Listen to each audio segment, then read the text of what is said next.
My name is Gage Ishmael Miranda. I say that not as some redundant introduction, but so as to offer some amount of new information, something you've never heard before. My middle name is Ismail, and as much as it's a menial thing to have never shared, it's something I haven't told anyone nonetheless. It's a jarring opening, I'm sure, but it's something I almost never got the chance to say at all, if I'm honest. On May 27th of last year, amidst the initial issues that tagged along with quarantine, I was the nearest I've ever come to taking my own life, and although my being here right now likely lessens the impact of such a statement, I've come to enjoy talking for the sake of relieving stress on myself and not for the sake of those listening. And this just happens to be what I'm talking about right now. Quite frankly, it was something I had been intending to do for several months by the point it had come to. There's a point where it feels like no matter how many attempts you give it, no message is getting out. You can rattle on about this and that and the other, and yet when you're done speaking, you come to look up from your feet and realize that not only is there no longer anyone there to hear you speak, there were never people there at all. You look up and you realize you've been mumbling at your own feet for years and years, and when it feels like no one is listening, you begin to think maybe it's you that's the problem. It could be something you said or did, or something that you didn't say or do, but either way, when you look up, there's no one there. All that's left is you and the fact that some unknown action you took caused the degradation of every avenue of recourse you had available. And so you look back at your feet and keep talking, because maybe you'll be able to figure it out if you just keep going. Maybe someone will hear something you're saying and come over. On May 27th of last year, I decided finally that my feet weren't going to grow mouths and speak back to me. I decided I was just tired of speaking to myself. I wasn't especially sad that day. Nothing had pushed me to become irate. I didn't even feel the relief I had really believed would wash over me when I resigned myself as already dead. I just kind of felt nothing, if I'm honest. A kind of painful nothing. The kind of nothing that stings not because you had hoped to feel something in that moment, but because you had prayed every day of your life to feel nothing. And once your wish is granted, you realize even that wasn't the solution to your problem. You realize that maybe there is no solution to your problem. You realize even in death, peace may never show her face to you. She may remain this veiled figure just out of reach for all of eternity, and there's no course of action you could possibly take that would close that distance between you. For every single step you take forward, she takes 2 steps away from you, never coming closer than the tips of your fingers. I had sprinted towards her my whole life, and it finally caught up to me as I lay in bed that day. I felt tired. What stung most of all is that I didn't feel the tired of sprinting past the guy in front of you last second to win a race. I felt the tired of the resigned third-place runner. The tire of knowing every hoop I jumped through was for naught, and yet I'd never get the option to simply quit jumping through hoops. Until that moment, it never occurred to me that I simply possessed the power to stop, to use my feet not as some receptacle for words unsaid, but as they were intended, to approach those people I had deemed too far away. I had been told time and time again that I was in a funk and that these feelings would pass, and so I simply waited for them to do so, and when they didn't, I took the next natural step in thought. It was me who was somehow off or weird. It was somehow not only my fault that these feelings existed, but some action I took prevented them from leaving as well. The only thing worse than having a problem you can't solve is having a problem you can't solve that you wholeheartedly believe was caused by your own self. And seeing as I had enough on my plate, I pinned it on everyone else. I drafted this page upon page long note about how every event in my life seemingly led up to this with some kind of irony that never really existed. I named scores of people and all their rights and wrongs, and yet in all that time I took to analyze everyone and everything around me for some minute detail that could be labeled the bad guy.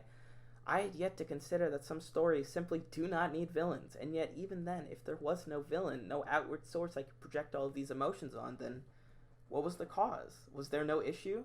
Was I freaking out over nothing? It's the circular reasoning of these thoughts that kept me staring at my feet throughout the entire experience, kept me muttering to them, because if no one else was that bad guy, surely it was me. Surely there was some aspect of myself that not only drove others away, but drove me to feel the way I did and will oftentimes still feel. But on May 27th of last year, for whatever reason, I decided against such drastic action. To this day, I couldn't tell you what universal force pulled me away and allowed me to view things as they were. But I will say it was one of the single best decisions I believe I've ever made. It seems so obvious a choice now, but looking back at it, ironically enough, it seemed like one moment I was just awake. I thought of all my friends who had invited me out and spoken to me without any kind of incentive behind it. Thought of all that I would have missed had I done this sooner. All the tiny little stuff. The music I'd have never heard, the shows I'd have never seen, the things I would never say. I kind of sat there in silence for a bit, a stark contrast to the loud, unsightly sobbing of the previous few hours. Unknowingly, I ended up on my back, my ceiling seemingly infinite above me, and as I lay there, I fell asleep. Anticlimactic, I know, but with all the talk of tiredness and running, and this other nonsense, I felt it was fitting that after 15 years, all I needed was a solid nap. When I woke up, I still felt off somehow, as though something was still eating away at me.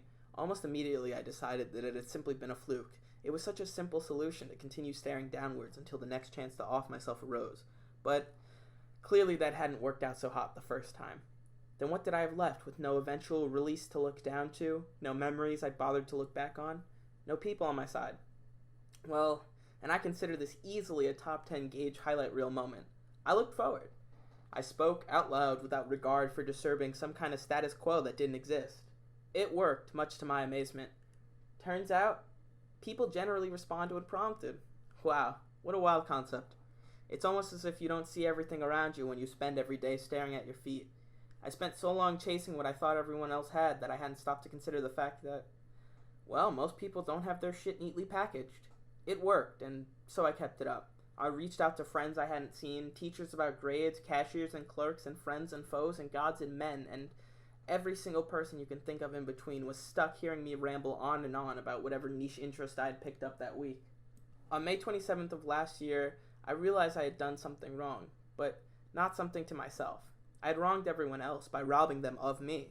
I spent so long chasing that I hadn't considered what I was chasing. I was running in circles, and only when I took a step out of the circle did I realize it was there at all. It was a mistake of me to give up on life before trying, and I'm happy to say that I'm still here to speak about it. I cannot now imagine a world without myself in it. I think now of the myriad people who I call friends, who call me their friend. The same day I intended to end my life, it inadvertently began. I mean not to share some dramatic sob story about all the woes and terrors of being a middle-class American teenager, nor do I hope to somehow tell you this solved all of my problems. I still have vices I'd like to stop. I still get irrationally upset at minor inconveniences, and there are still days where I feel as though maybe I've tricked myself into some form of content, that I've somehow merely disguised my circle rather than leaving it entirely. And looking back real quickly, also don't mean to undersell my own achievements, but what I do mean is this. Without giving it too much thought, speak to someone today.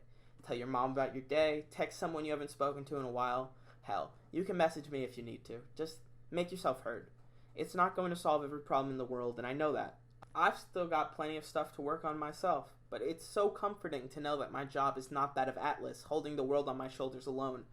There are people out there eager and willing to lend me a hand in solidarity, and that's more than I might have been able to say a year ago. Alright, the official part is over. You can leave now if you want, but I just wanted to, speak out a few specific thank yous I felt were due. This part is obviously going to be some amount sloppier than the piece itself, just because I spent a little while sobbing over my keyboard before writing it. So I'm sure there will be some amount of value to sticking around. Thanks to my family, of course, but I'd like to name my siblings specifically for giving me reason to keep sharing in the first place. My good friends Trace, Tyler, Braden, Jaden, and Michael, and the many others I couldn't possibly sit and list out for being my recourse in all of this, and being willing to speak whenever I needed to. My good friends Hawken, Owen, Ty, Andreas, and again the many others for giving me a home away from home and actually letting me have the friend group experience 12-year-old me wanted so bad. Excuse me. My good pals Adam and B for toughing out those few rough years while I morphed into the person I am now, and, for being the friends I couldn't quite place on the list. And obviously, there's 1,000,001 people I couldn't name. Hopefully, though, there's more life to come of me yet, so, we can let the ending be open. Not everything needs a sense of finality.